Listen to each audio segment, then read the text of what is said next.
मेरे channel A to Z education अड्डा को और इस बेल आइकन पर क्लिक करें फॉर लेटेस्ट। दोस्तों A to Z एजुकेशन अड्डा में आपका स्वागत है। तो दोस्तों, जैसा कि हम आपके लिए सीटेट 2020 के लिए प्रैक्टिस सेट ला रहे थे, अवेलेबल करा रहे थे, और पिछली वीडियो में हम बाल विकास का प्रैक्टिस सेट अवेलेबल करा चुके हैं आपको। अगर आपने वो वीडियो नहीं देखी है तो ऊपर आई बटन पर जाकर वो वीडियो देख सकते हैं।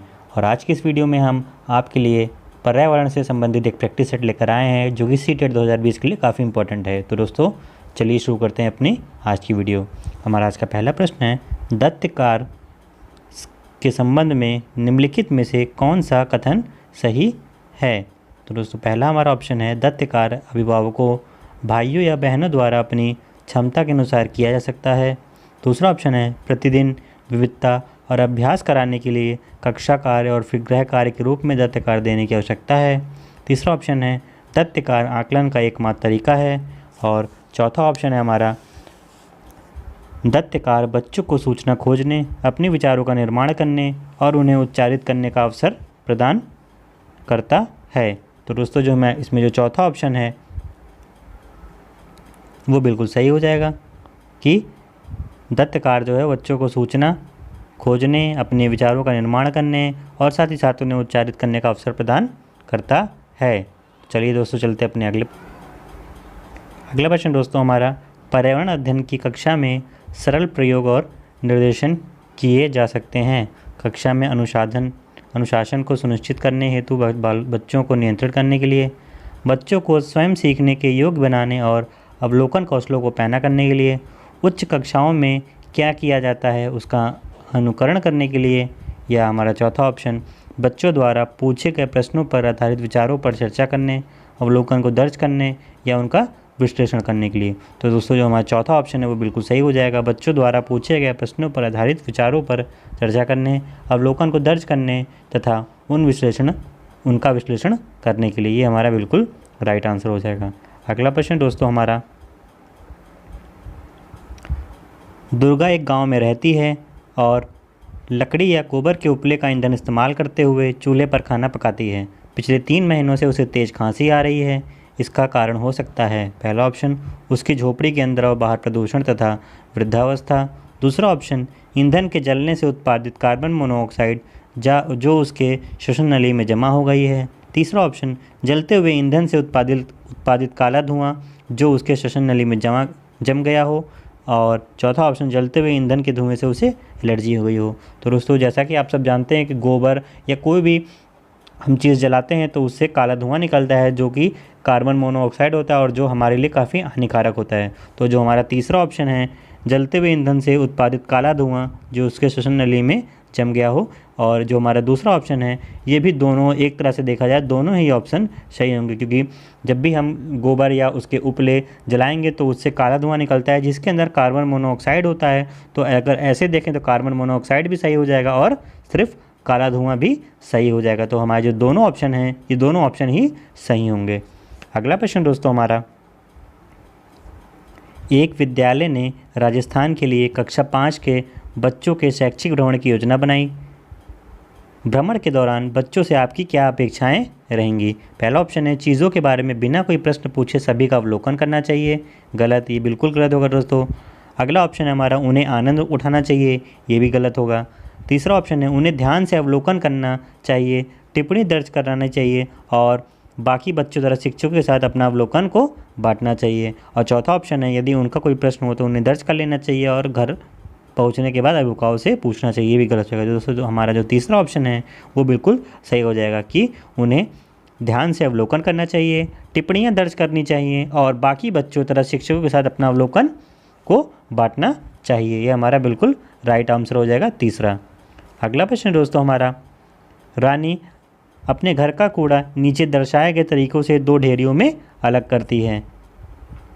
पहली ढेरी है केले का छिलका, सब्जियों के छिलके और सूखी पत्तियाँ। दूसरी ढेरी में वो जेम की बोतलें, सॉस की बोतल, उपयोग में लाई गई टूथपेस्ट ट्यूब और प्लास्टिक के खिलौने रखती है। तो रानी ने 2 ढेरियों में से कूड़ा निम्न आधार पर अलग किया, दुर्गंध है या दुर्गंध रहित है। दूसरा ऑप्शन है अपघटित होने वाले और अपघटित नहीं होने वाले। तीसरा ऑप्शन है हमारा पुनर्चक्रण किया जा सकता है और पुनर्चक्रण नहीं किया जा सकता है। और चौथा ऑप्शन है घरेलू कचरा है और औद्योगिक कचरा है। तो दोस्तों जो हमारा इसमें जो दूसरा ऑप्शन है अपघटित होने वाले और अपघटित नहीं होने, ये बिल्कुल सही हो जाएगा, क्योंकि जो हमारा ये जो पहला ढेरा है ये हमारा अपघटित होने वाले सारे पदार्थ हैं, केले के छिलके, सब्जियों के छिलके, सूखी पत्तियाँ। लेकिन जो हमारा दूसरा ढेरा है उसमें बोतलें हैं, उसमें प्लास्टिक की चीज़ें हैं जो कि अपघटित नहीं होती हैं। तो हमारा दूसरा ऑप्शन हो जाएगा वो बिल्कुल सही हो जाएगा। इसी के आधार पर रानी ने 2 डेयरियों में कूड़े अलग अलग रखें।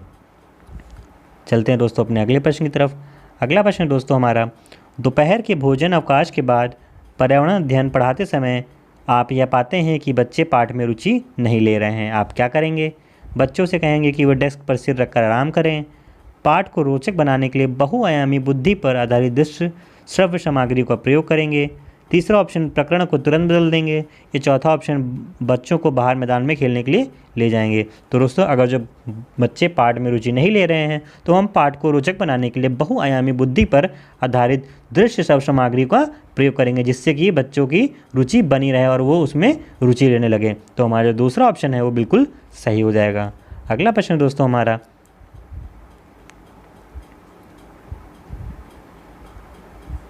पर्यावरण अध्ययन के शिक्षक के रूप में आप बच्चों को चिड़ियाघर ले जाने की योजना बनाते हैं।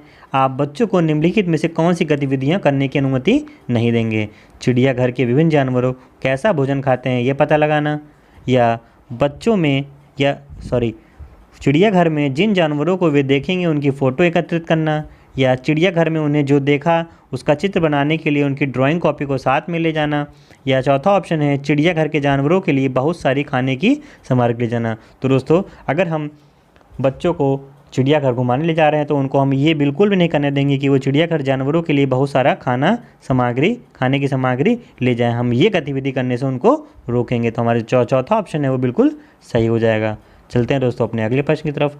अगला प्रश्न दोस्तों हमारा, बीज अंकुरण की अवधारणा को इस तरह सबसे बेहतर तरीके से पढ़ाया जा सकता है: अंकुरित बीजों की फ़ोटो दिखाना, कक्षा में अंकुरित बीजों को दिखाना और अंकुरण की प्रक्रिया को स्पष्ट करना, बोर्ड पर चित्र बनाते अंकुरण के चरणों को प्रदर्शित करना, या चौथा ऑप्शन बीज बोने, अंकुरण के विभिन्न चरणों का अवलोकन करने और उसका चित्र बनाने की गतिविधियों को बच्चों को निष्पादित करने के लिए कहना। तो दोस्तों अगर जो हमें बच्चों को बीज अंकुरण की अवधारणा को समझाना है तो जो हमारा चौथा ऑप्शन है वो बिल्कुल राइट होगा कि बीज बोने, अंकुरण के विभिन्न चरणों को अवलोकन करने और उनका चित्र बनाने की गतिविधियों को बच्चों को निष्पादन करने के लिए कहना, क्योंकि इस गतिविधि के माध्यम से बच्चे जो हैं वो बहुत ही सूक्ष्म अवलोकन कर पाएंगे कि कैसे कैसे बीज अंकुरित हो रहा है और कैसे कैसे उसमें बदलाव आ रहे हैं। जो हमारा चौथा ऑप्शन है तो बिल्कुल सही हो जाएगा।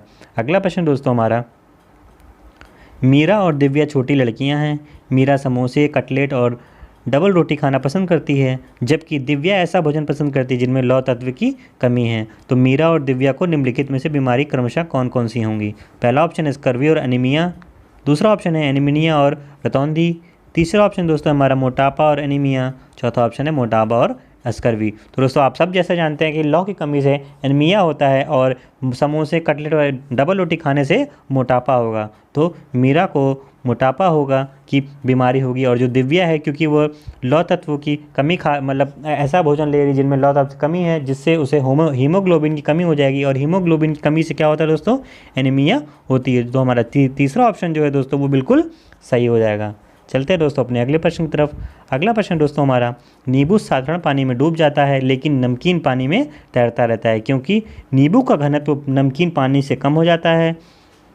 नमकीन पानी का घनत्व साधारण पानी के घनत्व से अधिक होता है। तीसरा ऑप्शन साधारण पानी का घनत्व नमकीन पानी के घनत्व से अधिक होता है। चौथा ऑप्शन नींबू का घनत्व नमकीन पानी में अधिक हो जाता है। तो दोस्तों जब हम कभी भी नींबू को साधारण पानी में डालते हैं तो वो डूब जाता है, लेकिन जब हम उसको नमकीन पानी में डालते हैं वो तो तैरता है, क्योंकि जो नमकीन पानी का जो घनत्व होता है वो साधारण पानी के घनत्व से अधिक होता है। जो नमकीन पानी होता है उसका घनत्व बहुत ही ज़्यादा होता है नमकीन पानी के कंपैरिजन में। तो हमारा दूसरा ऑप्शन है वो बिल्कुल सही हो जाएगा। अगला प्रश्न दोस्तों हमारा, पके हुए चावल रेफ्रिजरेटर में अपेक्षाकृत लंबे समय तक परिरक्षित किए जा सकते हैं, क्योंकि रेफ्रिजरेटर में कुछ ऐसे रसायन होते हैं जो रोगाणुओं को नष्ट कर देते हैं। दूसरा ऑप्शन कम तापमान पर रोगाणु निष्क्रिय हो जाते हैं, रोगाणु कम तापमान पर नष्ट हो जाते हैं। चौथा ऑप्शन कम तापमान पर भोजन का नमी तत्व घट जाता है। तो दोस्तों जो हमारा दूसरा ऑप्शन है कम तापमान पर रोगाणु निष्क्रिय हो जाते हैं, ये बिल्कुल सही हो जाएगा, क्योंकि रेफ्रिजरेटर में जो क्या होता है उसमें तापमान बहुत ही कम होता है, जहाँ पर जो रोगाणु होते हैं वो निष्क्रिय हो जाते हैं, यानी कि वो अपना असर नहीं दिखा पाते हैं, जिससे कि हमारे चावल ख़राब हो सकें। तो रेफ्रिजरेटर में रखने से हमारा चावल या जो भी हमारे खाद्य सामग्री वो बच जाती है, वो जल्दी ख़राब नहीं होती, क्योंकि कम तापमान पर रोगाणु निष्क्रिय हो जाते हैं। तो दोस्तों जो हमारा दूसरा ऑप्शन है वो बिल्कुल सही हो जाएगा। अगला प्रश्न दोस्तों हमारा, रक्त की जांच द्वारा किसकी उपस्थिति से मलेरिया की पहचान होती है? पहला ऑप्शन है लाल रक्त कोशिकाओं में मलेरिया परजीवी प्लाज्मोडियम। दूसरा ऑप्शन है रक्त में क्षतिग्रस्त यकृत कोशिकाएं। तीसरा ऑप्शन है रक्त में मच्छर के लार्वे। या चौथा ऑप्शन है लाल रक्त कोशिकाओं में मच्छर के अंडे। तो दोस्तों रक्त की जांच द्वारा अगर जो रक्त में लाल रक्त कोशिकाओं में मलेरिया परजीवी प्लाज्मोडियम पाया जाता है तो हम कह सकते हैं कि मलेरिया की पहचान होती है। हम कहेंगे उस व्यक्ति को या उस मरीज़ को मलेरिया से ग्रसित है वो। तो हमारा जो पहला ऑप्शन है वो लाल रक्त कोशिकाओं में मलेरिया परजीवी प्लाज्मोडियम का पाया जाना या इसका उपस्थित होना ही मलेरिया की पहचान है। तो हमारा जो पहला ऑप्शन है वो बिल्कुल सही हो जाएगा। अगला प्रश्न दोस्तों हमारा, पर्यावरण अध्ययन की कक्षा में अवधारणाओं को स्पष्ट करने के लिए कविताओं और कहानी कथन का प्रयोग करना उचित दिशा में बच्चों की ऊर्जा को संक्रेदित करता है, पाठ को आनंददायक व रोचक बनाने में मदद करता है। या तीसरा ऑप्शन स्थानीय व विश्व स्तर पर संसार की प्रकृति को खोजने और कल्पना करने की योग्यता का विकास करने में मदद करता है। या हमारा चौथा ऑप्शन बच्चों में विद्यमान भाषिक और सांस्कृतिक विविधता को ध्यान में रखता है। तो दोस्तों पर्यावरण अध्ययन की अगर कोई क्लास चल रही है और उसकी अवधारणाओं को स्पष्ट करने के लिए कविता और कहानी का अगर हम सहारा ले रहे हैं, हम प्रयोग कर रहे हैं, तो वह स्थानीय और विश्व स्तर की इस पर संसार की प्रकृति को खोजने और कल्पना करने की योग्यता का विकास करने में मदद करता है। तो हमारा जो तीसरा ऑप्शन है वो बिल्कुल सही हो जाएगा। तो हमारा थर्ड ऑप्शन जो है वो इसका राइट आंसर होगा। चलते हैं दोस्तों अपने अगले प्रश्न की तरफ। अगला प्रश्न दोस्तों हमारा, किसके नेतृत्व में चिपको आंदोलन को बल मिला था? तो दोस्तों हमारा जो पहला ऑप्शन है सुंदरलाल बहुगुणा। दूसरा ऑप्शन है दोस्तों अमृता देवी बिश्नोई। तीसरा ऑप्शन है हमारा मेधा पाटेकर। और चौथा ऑप्शन है A.K. बनर्जी। तो दोस्तों जो चिपको आंदोलन को जो बल मिला था वो सुंदरलाल बहुगुणा के नेतृत्व में मिला था। और ये जो आंदोलन था ये हमारा उत्तराखंड से शुरू हुआ था और इस आंदोलन में स्त्रियों ने बहुत ही बढ़ चढ़कर हिस्सा लिया था। तो जो चिपको आंदोलन जो है हमारा उसको सुंदरलाल बहुगुणा के नेतृत्व में बहुत ही ज़्यादा बल मिला। अगला ऑप्शन है दोस्तों हमारा, अगला प्रश्न है, विटामिन ऐसे पदार्थ होते हैं जो हमारी उपापचय द्वारा दर बढ़ाकर भार में कमी लाते हैं, या स्वस्थ रहने के लिए दवाई के रूप में लिए जाते हैं। या हमारा तीसरा ऑप्शन पेशियों का विकास करके हमें ताकतवर बनाते हैं। या चौथा ऑप्शन हीनता जन्य रोगों से बचाव के लिए थोड़ी मात्रा में आवश्यक हैं। तो दोस्तों विटामिन ऐसे पदार्थ होते हैं जो हीनता जन्य रोगों से बचाव के लिए थोड़ी मात्रा में आवश्यक होते हैं। तो हमारा जो चौथा ऑप्शन है वो बिल्कुल सही हो जाएगा।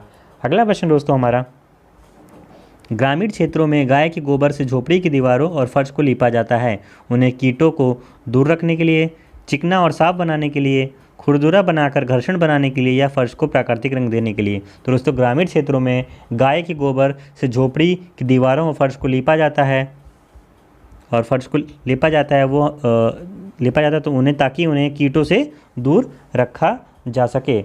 अगला प्रश्न दोस्तों हमारा, एक किसान दानों को भूसों से अलग करना चाहता है, जिस प्रक्रिया से वो ये कर सकता है वह कहलाता है। पहला ऑप्शन हस्तचयन, दूसरा थ्रेशिंग, तीसरा ऑप्शन है निष्पावन, या चौथा ऑप्शन है फसल की कटाई। तो दोस्तों थ्रेशिंग के द्वारा ही किसान जो है वो दानों को भूसों से अलग कर सकता है। यही प्रक्रिया है जिससे किसान जो है वो दानों को भूसों से अलग करते हैं। चलते हैं दोस्तों अपने अगले प्रश्न की तरफ। अगला प्रश्न दोस्तों हमारा, पर्यावरण अध्ययन की पाठ्य पुस्तक में पहेलियाँ शामिल करने का निम्नलिखित में से कौन सा उद्देश्य नहीं है? क्या दोस्तों उद्देश्य नहीं है? तो हमारा पहला ऑप्शन है सृजनात्मक चिंतन की योग्यता और उत्सुकता का विकास करना। दूसरा ऑप्शन है बच्चों में आलोचनात्मक चिंतन शक्ति का विकास करना। तीसरा ऑप्शन है बच्चों में तर्कणा शक्ति का विकास करना। या चौथा ऑप्शन है बच्चों के मस्तिष्क को भ्रमित करना और उन्हें इस भ्रम को आनंद उठा लेना। तो दोस्तों जो हमारा चौथा ऑप्शन है बच्चों के मस्तिष्क को भ्रमित करना और उन्हें इस भ्रम का आनंद उठा लेना, क्योंकि पहेलियों को शामिल करना इस तरफ की बिल्कुल भी और इशारा नहीं करता कि बच्चों के मस्तिष्क को भ्रमित किया जाए या उन्हें भ्रम में डाला जाए। तो दोस्तों जो हमारा चौथा ऑप्शन है वो बिल्कुल सही हो जाएगा। चलते दोस्तों अपने अगले प्रश्न की तरफ। अगला प्रश्न दोस्तों हमारा, पर्यावरण अध्ययन की कक्षा में बच्चों के व्यक्तिगत अनुभवों को महत्व देना शिक्षक को लाभ पहुंचाता है। उसकी ऊर्जा बचाने में, क्योंकि बच्चे बातचीत करना पसंद करते हैं। दूसरा, बच्चों के विशिष्ट अनुभवों को जानने में। तीसरा ऑप्शन, बच्चों की भाषा और संप्रेषण कुशलताओं को सुधारने और परिमार्जित करने में। चौथा, विमर्श को बच्चों के अनुभव संसार से जोड़ने और विमर्श व सीखने को बढ़ावा देने में। तो दोस्तों जो हमारा चौथा ऑप्शन है वो बिल्कुल सही हो जाएगा। इसमें विमर्श को बच्चों के अनुभव के अनुसार अनुभव संसार से जोड़ने व सीखने को बढ़ावा देने में, ये हमारा बिल्कुल राइट आंसर हो जाएगा। अगला प्रश्न दोस्तों हमारा, और ये हमारा इस वीडियो का आखिरी प्रश्न भी है।